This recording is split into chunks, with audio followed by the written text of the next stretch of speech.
యేసయ్య మాట జీవింపజేయు లోకంలో. నిర్గమకాండము 15వ అధ్యాయం 25వ వచనం. యెహోవా అతనికి ఒక చెట్టును చూపెను. దేవునికి స్తోత్రం కలుగునుగాక. జీవధార అనే ఆధ్యాత్మిక కార్యక్రమానికి వీచేసిన మీ అందరికీ ప్రభు పేరట నిండు వందనములు. ఈరోజు ఒక అద్భుతమైన చక్కని ఆత్మీయ పాఠాన్ని మనం నేర్చుకుందాం. నేర్చుకున్న మనము ఇతరులకు కూడా నేర్పించాలని ఇష్టపడుతున్నాను.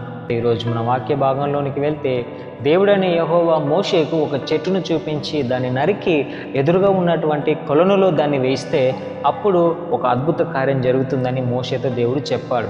ఎందుకు ఈ యొక్క అద్భుత కార్యం దేవుడు చేయాలనుకున్నాడు, అసలు ఏం జరిగిందో మనం ముందు తెలుసుకుందాం. ఇశ్రాయేలు జనాంగం సముద్రం దాటి వాళ్ళు ఇప్పుడు అరణ్యంలోనికి ప్రవేశించారు.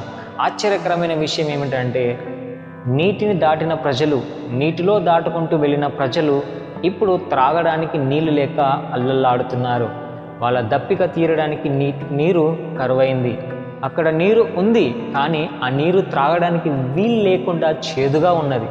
ఇప్పుడు అలా సమస్య ఎదురైన వెంటనే మనుషుల యొక్క స్వభావాన్ని వాళ్ళు బయట పెట్టారు. వాళ్ళు సనుక్కోవడం ప్రారంభించారు, వాళ్ళు గొనగడం ప్రారంభించారు. దేవుని మీద గొనగడం, మోషే మీద గొనగడం, వారి సమస్యకు ఉన్నటువంటి పరిష్కారం తెలుసుకోలేక వాళ్ళ ముందున్న ఒక సులభమైన పని ఏంటంటే ఇతరులను మనము హేళన చేస్తూ మాట్లాడడం. ఎప్పుడైతే మన ఎదురుగా సమస్య ఉంటుందో, దాని పరిష్కారం మన దగ్గర ఉండదో, దానికి సమాధానం మన దగ్గర ఉండదో, ఆ సమస్యను ఇతరుల మీద నెట్టడానికి మనం ప్రయత్నిస్తూ ఉంటాం. ఇక్కడ మానవుని యొక్క స్వభావం బయటపడింది. కానీ దీనికి దేవుడిచ్చిన సమాధానం అత్యంత విలువైనది, బహు గొప్పది. అయితే దేవుడైన యెహోవా మోషేకు ఒక చెట్టును చూపిస్తూ చెట్టు ప్రస్తావన తీసుకొస్తాడు. బైబిల్లో అనేక సందర్భాల్లో చెట్టుని గురించి మనం చూస్తాం. అనేక రకాలైన చెట్లను గురించి కూడా చూస్తాం. ఉదాహరణకి చెట్లు మనిషితో పోల్చబడి ఉన్నది. నెబుకద్నెజరు కలలో చెట్టుతో పోల్చినట్టు మనం బైబిల్లో చూస్తాం. అలాగే యెహోవా నాటిన చెట్లు అని సియోను వాసులకు పేరు వస్తుంది. అలాగే దేవుని ప్రజలు ఆయుష్ చెట్టు వయసంతా ఉంటుందట అని యెషయా గ్రంథం 65వ అధ్యాయం 22వ వచనంలో యెషయా తెలిపాడు. కాబట్టి ఎప్పుడైతే మనం చెట్టును చూస్తామో దాన్ని నరికితే ఎంతో బాధగా అనిపిస్తుంది. ఎందుకంటే చెట్టు ఎప్పుడు మేలు చేస్తుంది తప్ప కీడు చేయదు. చెట్లు మౌనంగా పెరుగుతూ ఉంటాయి. ఎవరి నుండి లాక్కొని అవి తినేటివి కావు. చెట్టు ఎప్పుడు ఇతరులకు ఉపయోగపడుతుంది, కానీ ఇతరుల నుంచి ఏది ఆశించదు. మనిషి కన్నా చెట్టే నయం కదా. ఎందుకంటే చెట్టు మనకు నీడనిస్తుంది, చెట్టు మనకు ఫలాలను ఇస్తుంది, చెట్టు మనకు జీవనాధారంగా ఉంటుంది. చెట్టు కలప ద్వారా అనేక వస్తువులు మనం తయారు చేసుకొని ఉపయోగించుకుంటాం. కాబట్టి ఏ విధంగా చూసినా చెట్టు వల్ల లాభాలే కానీ నష్టం మాత్రం లేదు.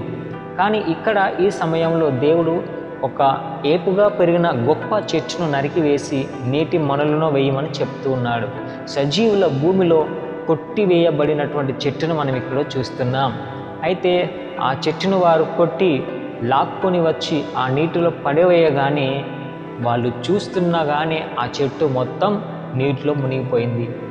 ఆ నీటిలో మునిగిపోయిన వెంటనే వాళ్ళు కుండను తీసుకొని ఆ నీటిని ముంచుకొని తాగినప్పుడు ఆ నీరు చేదు కాస్త తీయగా మారి తాగడానికి మధురంగా మారిపోయింది. వారి దప్పిక తీర్చే జలంగా ఆ నీరు మారిపోయింది. ఆమేన్. అయితే ఇందులో ఒక చక్కటి విషయాన్ని మీరు నేర్చుకోవాల్సి ఉంటుంది. ఈ చెట్టుకు సాదృశ్యం ఎవరో తెలుసా? మన ప్రభువైన యేసుక్రీస్తు. ఆయన యెషయా మొద్దు నుండి పుట్టినటువంటి చిగురు అని బైబిల్లో రాసినది. అలాగే ఆయనను సజీవుల భూమిలో నుంచి ఒక చెట్టును కొట్టివేసినట్టుగా కొట్టివేయడం జరిగింది. ఆయనను నరికివేసిన తరువాత ఆయన మూలంగా మన జీవితాలు, మన భవిష్యత్తు మధురమైనాయి. ఆమేన్.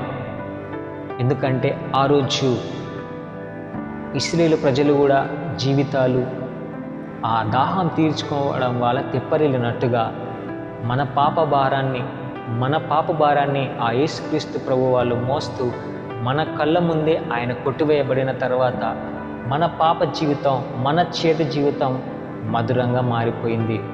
కాబట్టి మనము తెలుసుకున్న విషయం ఏమిటంటే, ఈరోజు యేసు ప్రభువును మనం నమ్మితే, యేసు ప్రభువును మనం సొంత రక్షకునిగా అంగీకరిస్తే ఖచ్చితంగా మన జీవితాలు కూడా మారా నుంచి మధురంగా మారుతాయి. ఒకవేళ ఆ మ్రానుపై వేలాడిన ఆ వ్యక్తిని మనం అంగీకరించకపోతే చెట్టును నరికి వేసే సమయం వచ్చేసిందని యోహాను భక్తుడు చెప్తూ ఉన్నాడు. జీవవృక్ష ఫలం తినేవారు ఈ యొక్క చెట్టు యొద్దకు రావాలి. ఒకవేళ రాకపోతే నిజముగానే మనము క్రొట్టివేయబడతాం.